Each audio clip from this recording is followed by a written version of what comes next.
Have you ever had a situation where you were afraid to let go? Whether it was a job, a friendship, a relationship, a house, an apartment, a pet that's like literally eating up all your furniture, and you know that this is not working out, but you're afraid to let go because somewhere in the back of your mind you're going, but what if there's never another one? What if there's never another job like this? What if there's never another relationship like this? Can you relate? In today's video, I'm going to teach you how to love yourself enough to let go of the people, places, pets, situations, anything that is no longer serving your highest good. And you know what? Probably not serving their highest good either. Hi, I'm Cassandra Vaughn. This is Cassandra Vaughn TV, a life redesign channel for women in their 30s, 40s, and 50s who want to rebuild their minds, redesign their lives, and reestablish their powerful sense of self-worth. If you're a woman in your 30s, 40s, or 50s and you are ready to rebuild your life, meaning you are ready to put on your crown, to reclaim the throne, and to rule your kingdom, click subscribe and click the bell and you'll be alerted every time there's a new video, and they'll all relate to you. One of my favorite quotes says, "Hard truth, you cannot change things by loving them harder." And so often we sit in situations that we know aren't right for us, that are literally tearing us apart, and we fight to hold on and we fight to let go. And when I wrote my book, Love It Till It Lets You Go, How to Surrender the People, Places, and Situations That Are Meant to Leave Your Life, I got so many questions from readers asking, but what do I do when I know that something isn't right for me and I know it's time to let it go, but I'm having a really hard time releasing it? Here are 5 strategies you can use to love yourself enough to let go of any person, place, or situation that deep down you know you need to let go of.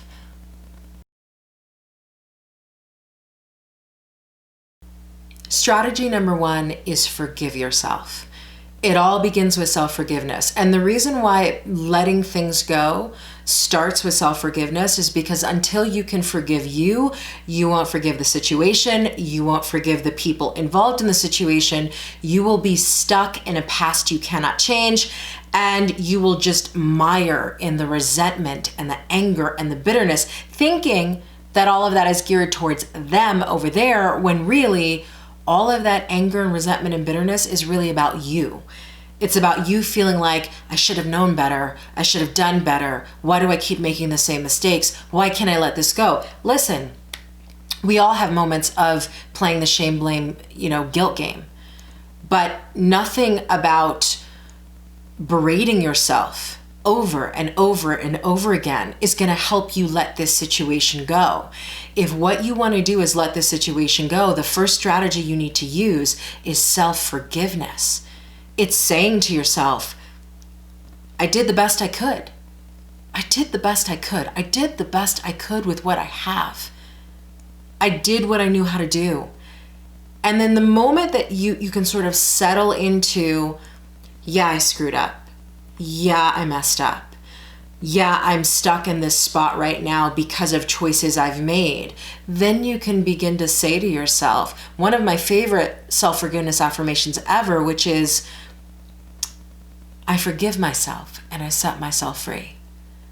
I forgive myself and I set myself free. Literally, when you say that, when you mean that, when you say, I forgive myself for everything,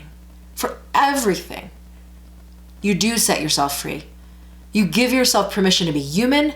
You give yourself permission to make mistakes. You give yourself permission to screw up again if that's what it takes. But in doing all of that, you also give yourself permission to move out of the place you're in. And that allows you to love yourself enough to let that thing go. So you may still be asking, okay, I get that strategy 1 is I need to forgive myself, but how exactly do I do that? How do I forgive myself when I've tried to forgive myself and I haven't been able to forgive myself? So let me break this down into practical steps. You need to spend, I would say, 2, 5, 10, up to 15 minutes a day with yourself in a quiet space, and you need to, this is going to be painful. Let me just preface, it's going to be painful. You need to sit with yourself, and you need to close your eyes, and you need to visualize what you are so pissed off at yourself about. What are you not forgiving yourself for? What situation are you not able to let go of right now? What led you here? You need to close your eyes and see that situation. And as you see the situation in your mind's eye for those 2, 5, 10, or 15 minutes, every single day, I would say for at least a month, if not 2 or 3. As you're feeling the situation again, seeing the situation, retracing the poor decisions you made, or whatever you think your involvement is in that situation, I want you to recite that Louise L. Hay affirmation. And the whole affirmation says, forgiveness is a gift I give to myself. I forgive and I set myself free. Let me say that again. Forgiveness is a gift I give to myself. I forgive and I set myself free. So as you're closing your eyes and you're seeing the situation, and yes, you're feeling pain, but you're also saying, forgiveness is a gift I give to myself. I forgive and I set myself free. Practice that 30 consecutive days. If you skip any days, start over again with the 30 days until you've done 30 consecutive days of that kind of visualization and affirmation work. You will start to feel your heart soften. You will start to feel yourself allow yourself to be free from what you've been burdening yourself with. Now, I want you to comment below. Let me know in the comments, what are you not forgiving yourself for? If you feel stuck in a situation and you feel like there's something you can't move on from, you're not letting go of stuff, comment below and tell me, what is it that keeps you from forgiving you? What's keeping you from forgiving yourself?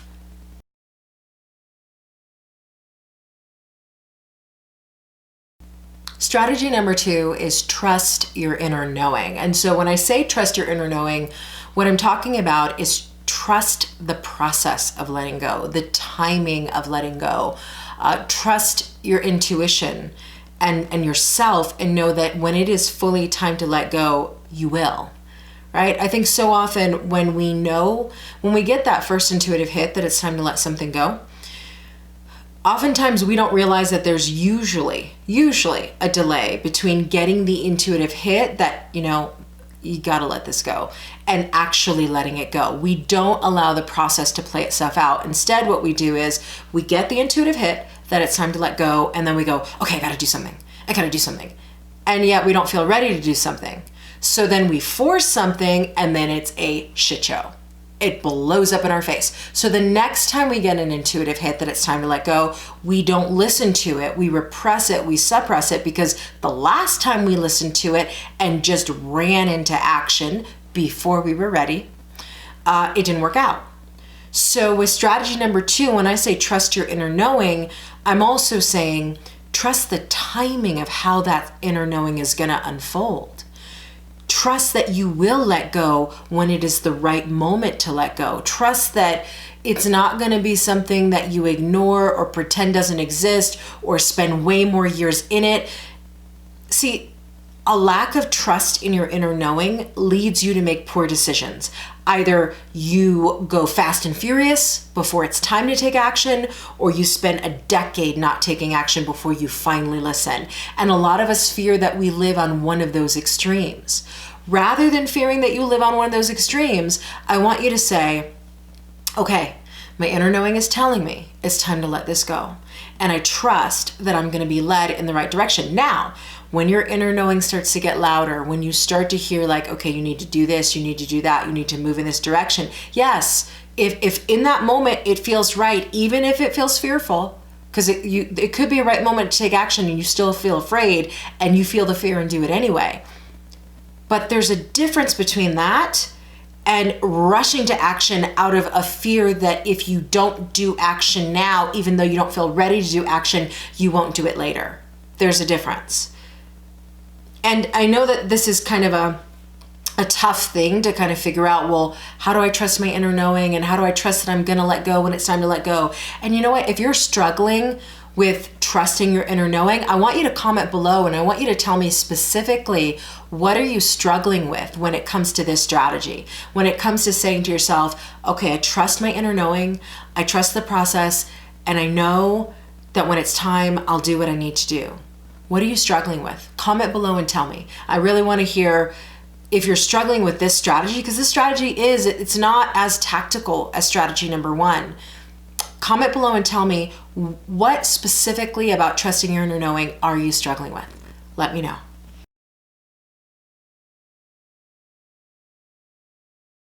So the third strategy you can use to love yourself enough to let go is, it's going to seem counterintuitive, but here it is.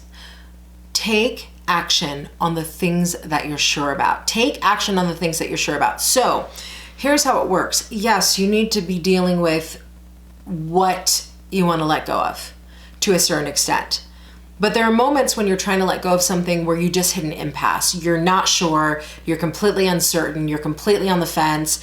You keep trying to overthink this letting go thing and nothing is working. In those moments, this is where strategy number 3 is golden. With strategy number 3, rather than fighting yourself to try to figure it out about how to let go, just take this whole letting go process for a little bit, put it in a mental box, stick it in the back of your mind for right now, and ask yourself the question, if this letting go thing were handled, if I had already let go, what else in my life would I be handling right now? What actions would I be taking? What areas of my life would I be focusing on? Let's just say the letting go thing is already taken care of and you've let go. Where would you be taking your life next?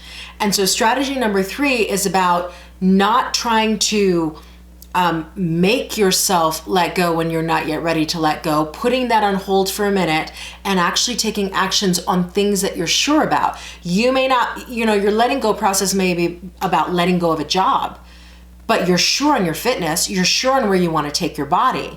So take the actions on your fitness, focus on that for a little bit, and then as you gain confidence in taking those actions that you're sure about, then you come back to the job situation. Then you go, okay, let me see if I can let go of this now. Now that I've gotten a little bit better in my fitness, a little more consistent. And this works with any area. It could be cleaning your house that you feel sure about. It could be going on a girls' weekend with your friends. When you start to take action on things that you're sure about, then you begin to gain confidence to handle all the things that you're unsure about. It's kind of weird, but it works. So I want you to try that. Instead of really trying to put all your time and energy into how do I get sure about letting this thing go, give it a break and take action on things that you're sure about. That's strategy number 3.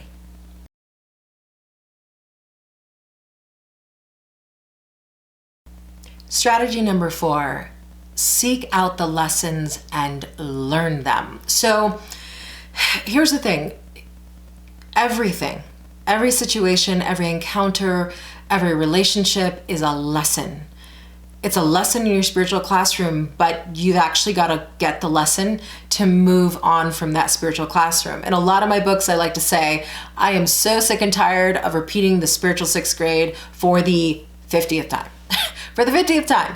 So with this particular strategy, I really want you to sit in reflection and ask yourself some important questions. And questions like, what has this letting go process come to teach me? What has my ability to not let go come to teach me? What am I learning? What's here for me? What's in this for me?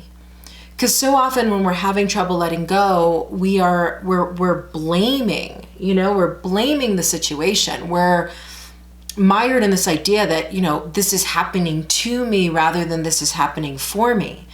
And I want you to spin that whole thing on its head. I want you to say, no, this difficulty in letting go is happening for me. So if it's happening for me, then I need to sit and really think about what's the lesson I'm supposed to learn?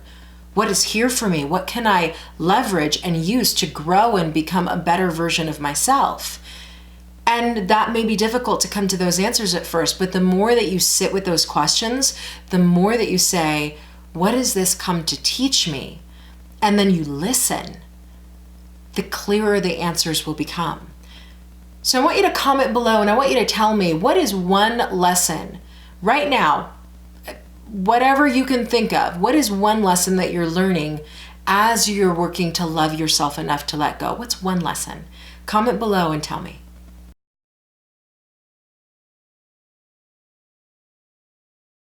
Strategy number 5. Strategy number 5 may be the last, but I would have to say next to self-forgiveness, it's probably the most important strategy you can use to love yourself enough to let go. And it's this: express appreciation for what is working in your life. You know, when we're trying to let go of something, it is so easy to focus on everything that's not working, what we're not able to do, how we're not able to let go, how we keep winding up in the same, like we can play these negative loops all day long, but playing negative loops in your head will produce nothing but more negative situations. So strategy number 5, it really is important to shift your focus and say to yourself, let me focus on what is working in my life. Let me appreciate the good things in my life. Let me, even if I can't figure out this letting go thing, even if it sucks and it's yucky and I hate it, what's good? What's good in my life? I woke up this morning. I slept in a bed last night. I have food in my fridge. What's good about my life? And express appreciation for everything that is working, for every area. I mean, listen, I don't know many people, and maybe there are a few, but I don't know a lot of people who everything is stuck and everything is not working. And even if they say it, everything is about they can't let go of anything. I don't know anybody in that situation, which means that for most of us, we have at least one thing we can appreciate. Even if it's our eyes, our sight, our ability to hear, our ability to taste, touch, we have something we can appreciate. So take a few minutes every single day, especially in moments when you're struggling with this letting go thing, and say to yourself, I'm going to stop. I'm going to pause. What can I appreciate? What's working for me? What's working in my life? You know, what's working? And then do more of that and grow that practice and make it the way that you think and the way that you live. And then before long, letting go will be easy. You know why letting go is easy once you live with appreciation constantly? Because, you know, even the stuff you have to let go of, you can appreciate. Even the stuff you have to let go of, you can appreciate what purpose they served. And you can let them go effortlessly because you go, that really helped me. That really helped me. So try that. Try appreciation, express it. And especially in moments when you're thinking about letting go and about not being able to let go, part of self-love is appreciating what is working in your life. So comment below. Let's start the appreciation. You know, that Abraham Hicks calls it a rampage of appreciation. Let's start a rampage of appreciation. Comment below and tell me one thing you appreciate about your life. Doesn't it have to be about letting go? About your life. What do you really appreciate? Comment below and let me know. There you have it, my 5 strategies for loving yourself enough to let go. And letting go is a prerequisite to rebuilding your life. If you're struggling with rebuilding your life, I'm going to invite you to join me for my 10-week Rebuild Yourself program. It is a program that will help you develop your own personalized Rebuild You framework that you will be able to use at any juncture in your life, no matter what you're going through, what's going on, and especially when nothing's going on and you just want to take your life to the next level. You can find out more about the 10-week Rebuild Yourself program at CassandraVaughn.com/programs. If this video was helpful, please give it a thumbs up and share it with your friends. Thank you for watching and have an amazing week.